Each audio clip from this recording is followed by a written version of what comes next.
Olá, meus queridos, a graça e a paz do nosso Senhor Jesus Cristo sejam com todos vocês. Eu sou o pastor Diego Talasca e eu quero compartilhar uma palavra de Deus para o seu coração.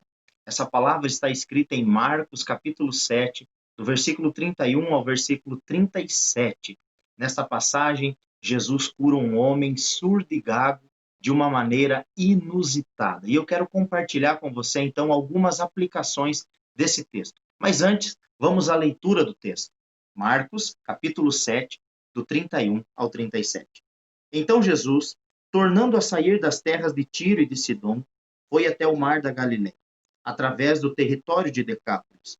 Trouxeram-lhe um surdo e gago e rogaram-lhe que impusesse a mão sobre ele. Jesus, tirando-o da multidão à parte, pôs-lhe os dedos nos ouvidos, tocou-lhe na língua com saliva. Depois, levantando os olhos ao céu, suspirou e disse: Efatá, que quer dizer abre-te. Abriram-se os ouvidos e o impedimento da língua logo se desfez e falava perfeitamente. Jesus lhe ordenou que a ninguém o dissesse. Contudo, quanto mais proibia, tanto mais o divulgava.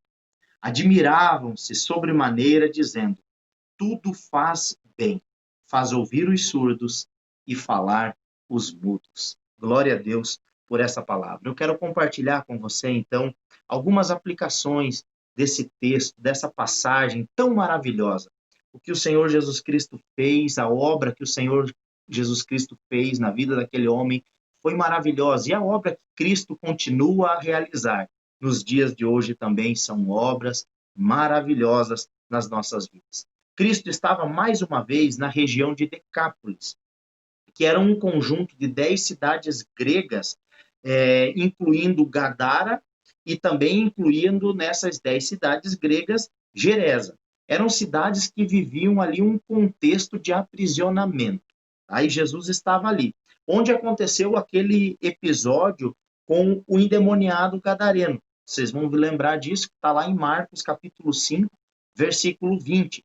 Jesus então volta àquele território. E se você lembrar um pouquinho, você vê que Jesus foi expulso daquela cidade pelos moradores, pela obra que ele fez na vida daquele homem que estava aprisionado por uma legião de espíritos malignos, e Jesus expulsa, então expele aqueles demônios a uma manada de porcos. E depois desse fato, então, este homem fica ali na cidade, pregando o que Cristo tinha feito a ele. Ele volta à sua família, ele queria seguir Jesus, mas Jesus impele ele que volte e testemunhe o que aconteceu na vida dele. E agora Jesus está ali de novo, nesse mesmo território. Jesus, outrora, como eu disse, foi expulso por ajudar esse homem, por curar esse homem endemoniado, porém agora está mais uma vez na região para dar continuidade à sua missão, que é de salvar o pecador, de restaurar o ser humano por completo, corpo e alma. Não existe nenhum limite, não existe nenhuma fronteira, não existe nenhuma barreira, nenhum muro físico ou espiritual que possa impedir Deus de chegar até nós. Saiba que o Senhor Jesus Cristo, ele chegará até você, aonde você estiver. Ele vai ao encontro, ele é o bom pastor, que vai ao encontro da ovelha perdida. E ele precisava voltar ali, pois ali havia um homem que precisava da sua ajuda. Salmos 24, versículo 1 diz o seguinte: do Senhor é a terra, a sua plenitude, o mundo e aqueles que nele habitam. Não existe nenhum limite, porque tudo é do Senhor. O apóstolo Pedro vai dizer em 1 Pedro, capítulo 3, versículo 12, porque os olhos do Senhor estão sobre os justos e os ouvidos atentos às suas orações. Os olhos do Senhor estão sobre os justos e os seus ouvidos atentos às suas orações. Na minha opinião, o homem que mais se afastou da presença de Deus foi o profeta Jonas. É óbvio que Deus, sendo onipresente, não existe como se afastar da sua presença. Já disse o salmista em seu salmo, dizendo que se subir ao céu, lá o Senhor está. E se descer nas profundezas do mar, ali também o Senhor estará. Não tem como fugir da presença de Deus. Mas Jonas, ele foi fundo. Jonas, ele desobedeceu à voz de Deus e era uma ordem direta: vá a Nínive. Jonas foi a Tarsis.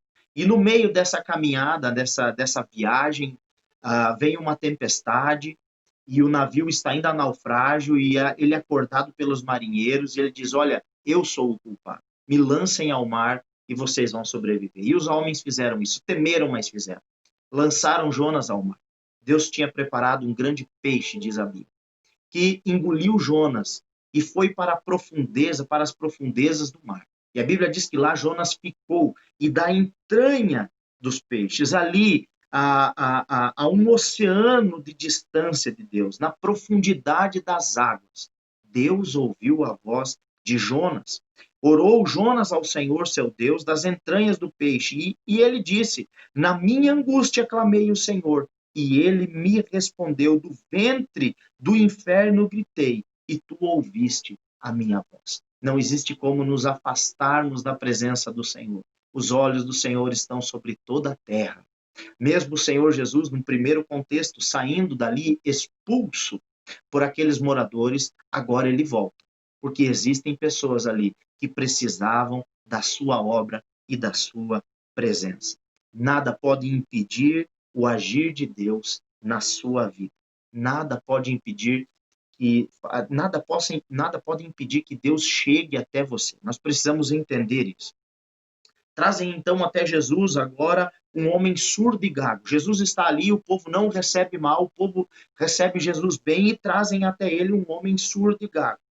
Jesus, ele percebeu algo que ninguém tinha percebido ainda. É óbvio e claro que Jesus, ele é Deus, e sendo Deus, ele conhece as nossas limitações, ele conhece todos nós, ele conhece os nossos defeitos e as nossas qualidades, as nossas imperfeições, e Jesus, ele nos conhece por completo. Mas Jesus percebe algo ali que ninguém mais conseguiu perceber. Ele tem uma sensibilidade, e ele olha aquele homem com respeito. E Jesus, ele continua a olhar para nós com essa sensibilidade divina e com respeito. E ele vê que aquele homem é um homem cheio de complexos. Jesus, ele respeita as limitações daquele homem surdo e gago. Existe um detalhe no texto, no versículo 33. Veja a primeira frase do versículo. Jesus tirando-o da multidão. Claro, ele é Deus. Jesus, tomado de sua sensibilidade divina e cheio de respeito por nossos mais variados complexos, leva o homem para um lugar afastado daquela multidão.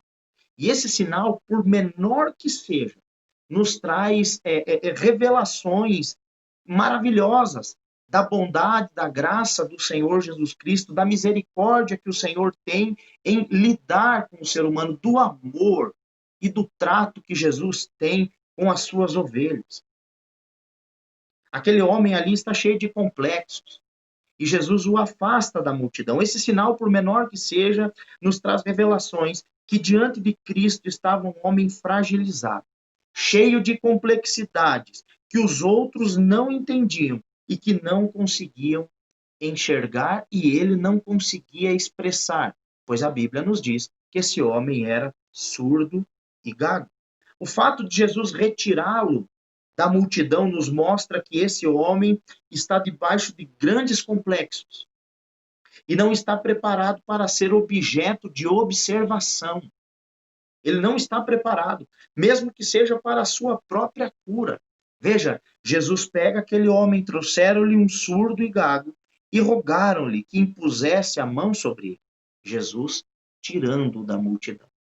Jesus viu que aquele homem não queria ser objeto de observação, que aquele homem tinha complexos. Jesus, na sua sabedoria, no seu amor e misericórdia, afasta aquela ovelha ferida, aquela ovelha machucada do rebanho. Vai ter um particular com a sua ovelha. Quantos complexos nós temos? Na maioria das vezes são pequenos traumas, mas que trazem grandes problemas. Inibições, pequenas inibições que na verdade são grandes dificuldades na nossa vida. Existem pessoas que perdem grandes oportunidades por causa de pequenos traumas, né? Não conseguem conhecer pessoas novas, não conseguem fazer novos amigos, dependendo, são complexados com o seu corpo, não conseguem usar um determinado tipo de roupa, não viajam, não conseguem comer em público, não conseguem ler em voz alta, não conseguem cantar. São algumas inibições, são alguns traumas que talvez parecem pequenos aos olhos dos outros, mas na vida daquela pessoa é algo muito grande. E Jesus ali está lidando com um ser humano complexado. Jesus sabe que aquele ser humano ele não queria ser objeto de observação. Então Jesus pega a sua ovelhinha ferida e afasta do rebanho maior. Jesus conhece as nossas limitações e nunca vai nos expor ao ridículo, muito pelo contrário. O próprio Jesus disse algo muito reconfortante ao apóstolo Paulo: a minha graça te basta e o meu poder se aperfeiçoa na fraqueza. Está lá em 2 Coríntios. Nós vemos também em Romanos capítulo 8, versículo 26. Da mesma maneira, o Espírito nos ajuda em nossas fraquezas. O Senhor, ele vem para tratar as nossas fraquezas, para tratar as nossas inibições, para tratar os nossos traumas. Ele é cura perfeita, tanto para o corpo, como também para a alma, mas também para a mente. Jesus é o supremo pastor, ele é o Pai de amor. Não sabemos como orar como convém, mas o mesmo Espírito intercede por nós, com gemidos inexprimíveis. O Senhor nos ajuda nas nossas fraquezas. O Senhor é um Deus que cuida de nós. O porquê Jesus Cristo unge a língua daquele homem com saliva e põe os dedos nos seus ouvidos, eu não sei. Eu não posso responder isso. E seria uma mera especulação. Mas uma coisa é certa: Jesus Cristo não industrializou maneiras de curar. Cada ser humano foi tocado e curado de uma maneira única e exclusiva por Jesus Cristo. Isso nos mostra, então, duas coisas principais aqui. A primeira, Jesus toca onde ninguém consegue tocar. Jesus faz aquilo que ninguém consegue fazer. Veja que, ao exemplo do filho único da viúva de Naim, Jesus tocou o esquife. Filha de Jairo, Talita cumi, menina, levante-se.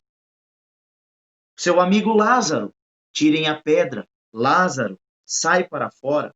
A mulher com fluxo de sangue foi tocada e dele saiu virtude. O endemoniado gadareno.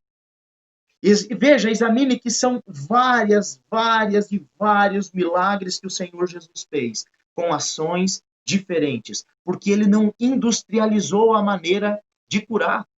Ele não industrializou a sua maneira de agir, até porque cada ser humano é único. E a maneira com que o Senhor vai agir com cada ser humano é única. Esse homem precisava ter a sua língua tocada pelos dedos de Jesus e os seus ouvidos destapados pelos dedos de Jesus. Aquele homem precisava disso. O segundo fato a observar nisso aqui é que a consequência desse toque divino é a restauração completa, corpo e mente, alma e espírito. O Senhor, ele tocou de uma maneira diferente em todas essas situações que eu citei. E todos esses foram curados por completo. Em outras palavras, o Senhor Jesus não faz um trabalho meia boca. Ele não faz algo mais ou menos. O Senhor Jesus Cristo faz uma obra completa, porque ele tem todo o poder. Cristo, então, toca no problema do homem. A língua travada é ungida e os ouvidos tapados agora são tapados pelos próprios dedos do Senhor Jesus. O homem consegue ver, ele vê Cristo mexer a boca e sente o suspiro do Mestre. Vamos ao texto. Depois, Jesus, tirando da multidão a parte, pôs-lhe os dedos nos ouvidos e tocou-lhe na língua com saliva. Depois, levantando os olhos ao céu, suspirou e disse: Efatá. O homem consegue ver Jesus. O homem consegue sentir os dedos de Jesus nos seus ouvidos. Esse homem consegue sentir a brisa do suspiro de Jesus Cristo no seu rosto. Irmãos, ali é o Deus, o autor da vida, que está falando. A Bíblia diz que depois que Deus fez o homem do pó da terra, ele soprou nas narinas do ser humano. E o ruach, o Espírito de Deus, entrou naquele boneco de terra e tornou-se então alma vivente. Esse homem conseguiu sentir o toque do Senhor, mas também sentiu no seu rosto a brisa, o suspiro da voz mansa e serena do nosso mestre. Ele sentiu o suspiro do mestre. Para ele talvez não estava fazendo nenhum sentido, não estava tendo sentido nenhum, mas Jesus Cristo pronuncia baixinho. E depois de suspirar, ele diz, efatá. Efatá. É uma palavra aramaica que quer dizer abre-te. Abre-te. E talvez você também não está entendendo o que Jesus está fazendo na sua vida. Talvez você também não está entendendo o porquê das coisas. Talvez você não está entendendo o porquê que as coisas tomaram esse rumo. Imagine só, irmãos, há poucos minutos antes, esse homem estava ali no meio daquela multidão, lendo o lábio de todo mundo. Agora chega Jesus. Todo mundo leva ele, compele ele até Jesus Cristo. Ninguém pede se ele quer ou não, eles simplesmente levam aquele homem até Jesus. Jesus vê aquele homem cheio de complexidades e afasta ele da multidão. Jesus toca a língua daquele homem com saliva e depois põe os seus dedos nos ouvidos. Aquele homem não está entendendo nada. Ele vê Jesus mexendo os lábios. Ele sente o fôlego de Cristo, o suspiro de Cristo. E vê Jesus mexendo os lábios e falando efatá, que quer dizer abra-te. E talvez você também, nesse momento, não está entendendo o porquê das coisas, mas eu digo uma coisa para você, meu querido. Salmos 37, versículo 5. Entrega o teu caminho ao Senhor, confia nele e o mais ele fará. Existem situações na nossa vida, e deveriam ser todas, que nós devemos completamente entregar nas mãos do Senhor Jesus. Nem todas nós vamos entender, nem todas as situações nós vamos estar no controle. Nós precisamos aprender a entregar o controle das nossas vidas ao Senhor. E aprender a entregar nas mãos do Senhor, mesmo que a gente não venha entender. Ele é Deus e poderoso, e vai fazer um milagre completo. Entregue nas mãos de Jesus e confie nele. O milagre foi completo. Aquele homem agora ouvia perfeitamente. Não mais só os seus pensamentos. Imagine quantos anos aquele homem sem poder falar e ele ouvindo os seus pensamentos, mas agora ele ouvia e falava perfeitamente. Veja aí no versículo 35. Abriram-se os ouvidos e o impedimento da língua logo se desfez e falava perfeitamente. Ele havia ali uma prisão de língua, e a palavra grega para isso é desmos, que significa uma cinta ou uma corrente. Aquele homem tinha a língua presa, aprisionada. Nós encontramos essa mesma palavra, desmos, em Lucas 13:16. Não convinha soltar desta prisão, no dia de sábado, esta filha de Abraão, a quem há 18 anos Satanás mantinha cativa. Ela é usada, essa mesma expressão também, para se referir a prisões demoníacas, a prisões de Satanás, a prisões espirituais. Jesus destrava ali uma prisão, Jesus solta aquele homem. Jesus tira aquela amarra da boca daquele homem. Aquela coisa maligna que prendia a vida daquele homem pela palavra de Jesus Cristo se desfez. 1 João, capítulo 3, versículo 8, para isto se manifestou o Filho de Deus, para destruir as obras do diabo. Não existe nenhuma obra que o diabo possa realizar que Cristo não possa destruir e desfazer. As suas armas são armas espirituais. Elas são aptas na desconstrução de fortalezas espirituais e sofismas. O Senhor Jesus, ele veio ao mundo para destruir as obras do diabo, libertar os seus filhos que estavam aprisionados, e é isso que a obra dele fez na cruz. Colossenses capítulo 2 vai dizer que ele expôs na cruz toda a vergonha de todo principado e potestade, ele rasgou a cédula que tinha contra as nossas vidas. Talvez o seu problema seja físico, talvez o seu problema seja espiritual, talvez o seu problema seja algum trauma psicológico. Saiba que em Cristo, há solução para todos os problemas. Na verdade, o maior problema do ser humano não é uma doença. O maior problema do ser humano é o pecado. O maior problema do ser humano não é uma crise, é o pecado. O maior problema do ser humano não é a falta de dinheiro, é o pecado. E a Bíblia nos diz que se nós confessarmos os nossos pecados a Ele, Ele é fiel e justo para nos perdoar de todos os pecados. O homem era gago, surdo e cheio de complexos interiores, mas permitiu, por mais estranho que parecesse, por mais estranho que tenha sido, ele confiou e foi curado. Deus ouviu a oração de um homem que não falava, e um surdo ouviu a voz de Deus. Deus ouviu a oração de um homem que não falava. Deus ouviu. E um surdo ouviu a voz de Deus. A Bíblia toda nos instiga a falar com Deus, a clamar a Deus.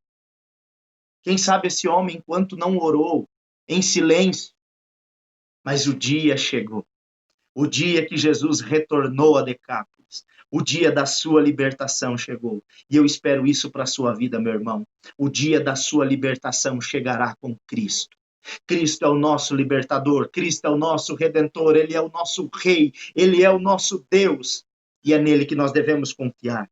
Clama a mim e responder-te-ei e anunciar-te-ei coisas grandes e ocultas que não sabes. Os outros dois versículos, 36 e 37, Jesus lhe ordenou que a ninguém o dissessem. Contudo, quanto mais proibia, tanto mais divulgavam. Admiravam-se sobremaneira, dizendo: tudo faz bem, faz ouvir o surdo e falar os mudos. O milagre que Deus faz na nossa vida não pode ser contido. Ele deve ser testemunhado. Que Deus abençoe a sua vida, meu irmão, poderosamente em o nome de Jesus. Eu quero orar por você. Santo Deus e Pai, eu quero colocar nas tuas mãos a vida deste servo e serva do Senhor, que precisam de ti. Entra, meu Deus, com a provisão, em o nome de Jesus. Ó Deus, que eles possam orar, se arrepender dos seus maus caminhos e serem tocados de uma maneira poderosa pelo Senhor. Essa é a minha oração. Nós confiamos em Ti. Eu confio em Ti. Em o nome de Jesus eu oro. Amém. Que Deus te abençoe poderosamente em o nome santo de Jesus.